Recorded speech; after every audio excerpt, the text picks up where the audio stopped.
So, here we are, Binondo, Philippines Chinatown, the oldest Chinatown in all the Philippines.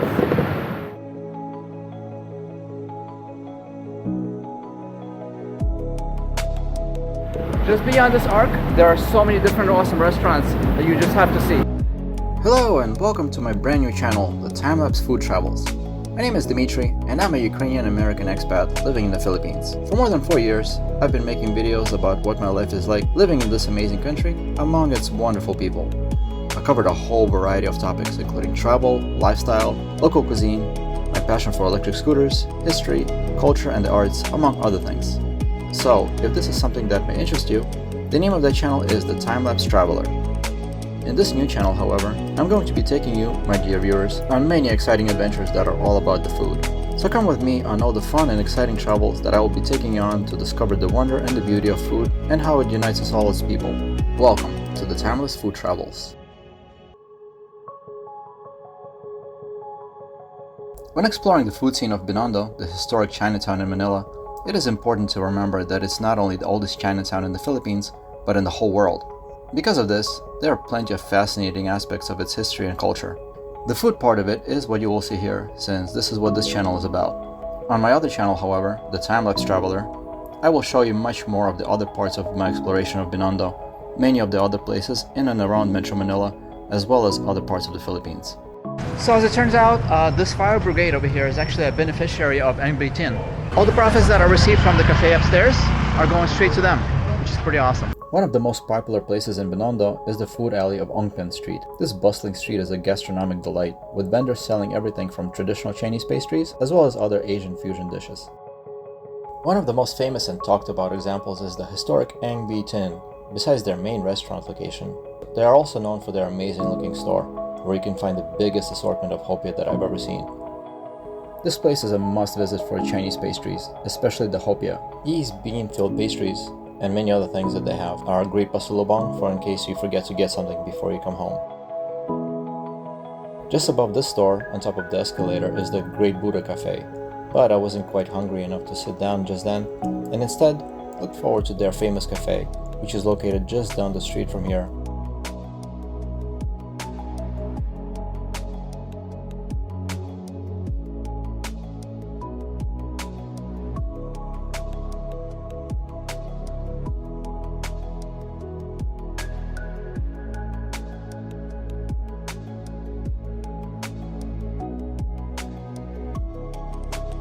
The Eng Bee Tin Chuan Kee restaurant, with the Mezzanine Cafe located just above it, both of them of course belonging to the same Eng Bee Tin restaurant business.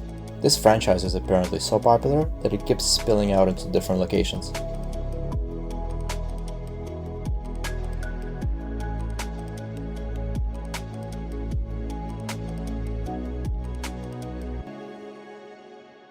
So, after previously checking this place out, now I am here back at Eng Bee Tin, and first I'm going to be going to eat at the restaurant down below over here. I was already here previously, but I was just scoping the place out. Now it's time to eat because I am hungry, I have to say. There's a long line over here, but it's alright. I don't mind waiting for this place because by all accounts it's worth it.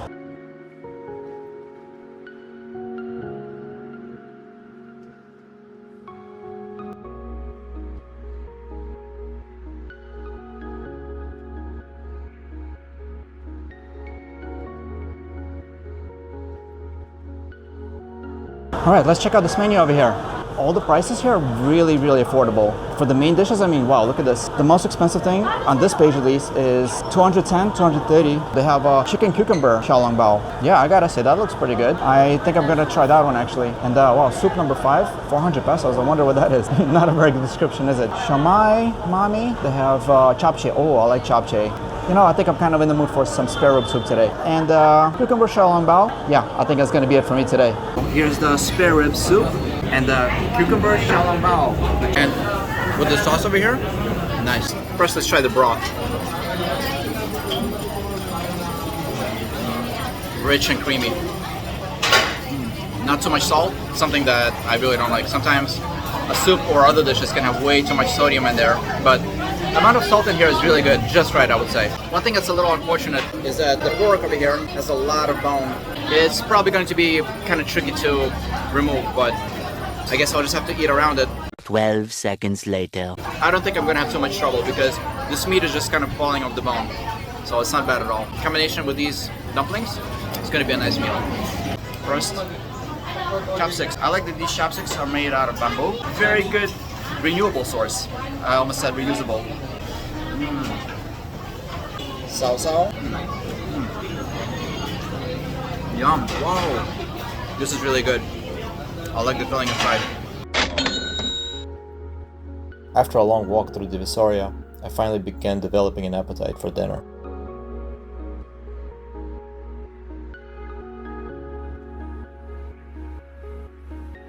At the Cafe Mezzanine, I had an aim to have my final meal for the day here. As an appetizer though, it was time to finally try out a proper common street food dish that has been catching my attention for a while.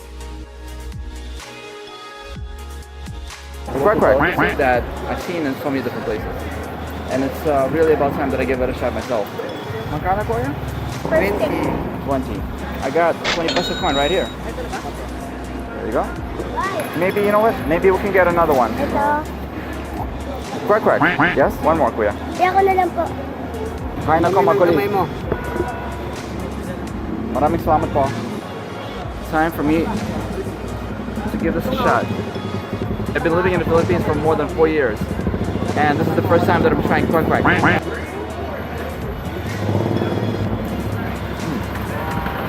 You have sauce? Nice. This is nice. I like the breading. The quail egg tastes pretty much just like a chicken egg. I had quail eggs before, but not for a long time. Not since I was a kid actually, so. Yep, there we go. Finally giving street food a try. This sauce is really good. For the second one, I also added some vinegar. Yum. You know what? This is really good. I guess you can say I can definitely see what the fuss is all about. Good stuff. Yummy quail egg. Not the healthiest thing that I could be eating, but it's a very satisfying snack.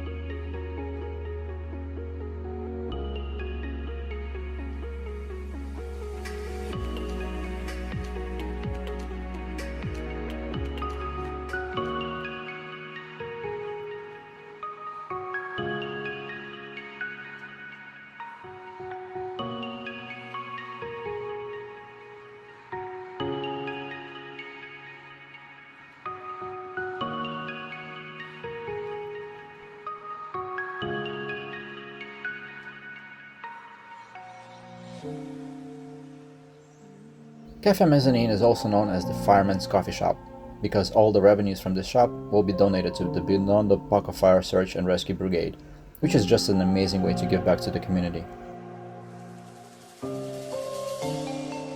Now this place right here, upstairs, it looks a lot more upscale. Well, not a lot more, but the menu, thank you. The menu here definitely looks like it's a nice step above. And yeah, the prices are here to match. Not so much higher, but you know what?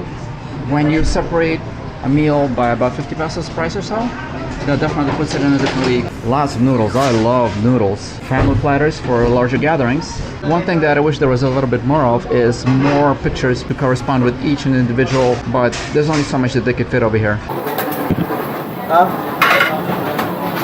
I'm going to be ordering actually 2 separate meals. I know it's going to be probably a lot of food. It's okay because I'm going to be heading home from here, and it's fine if I have some baon to take home. It's going to be the kung pao chicken and the Chinese sausage omelet. I really hope that it's going to be something particularly special because this place everybody's raving about. I'm hungry after walking around, looking at all of the different temples and the historic sites.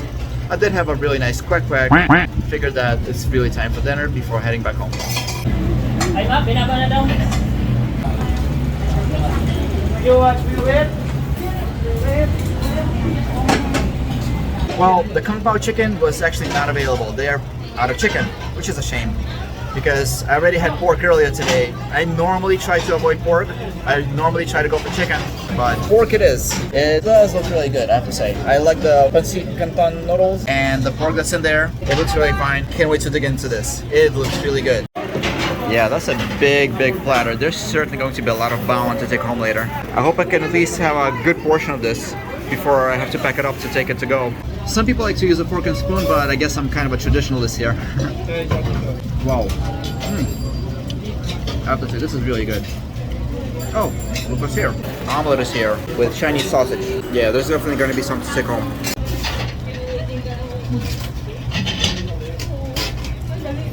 I really don't eat omelets very often, but that's a nice one.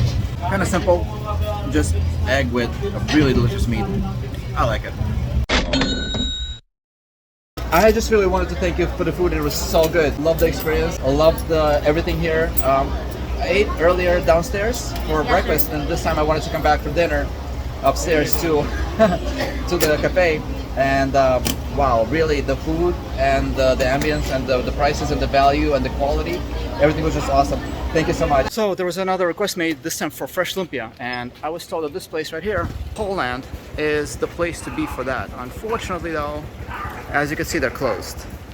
I don't know, maybe because it's already 6:24, but yeah, not everything here is open at this time. And so this is where I'm going to close out this video. I really hope that you enjoyed this one. If you did, please do hit the like button, as it's going to help me out a lot.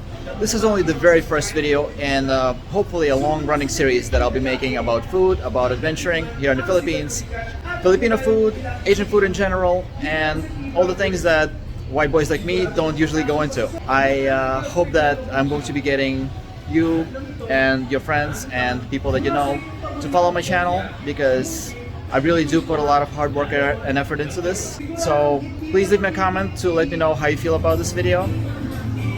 Subscribe to my channel, and also enable notifications, as that is actually very important. Keep on looking out for my videos, and I will see you later on in the future installment of the Timelapse Food Travels. This was only the first half of the food tour here in Binondo. I decided to split this presentation into two, since I know that for most people, watching this far is a rarity, and I thank you very much for sticking around to the end. If you decide to subscribe to this channel and click on the bell icon, then you will be notified when the other half, as well as future videos, will be posted. Also, don't forget to check out my original channel, Timelapse Traveler, for lots and lots of other great content that I've posted there over the years. Once again, thank you very much for watching, and I'll see you in the next episode of the Timeless Food Travels.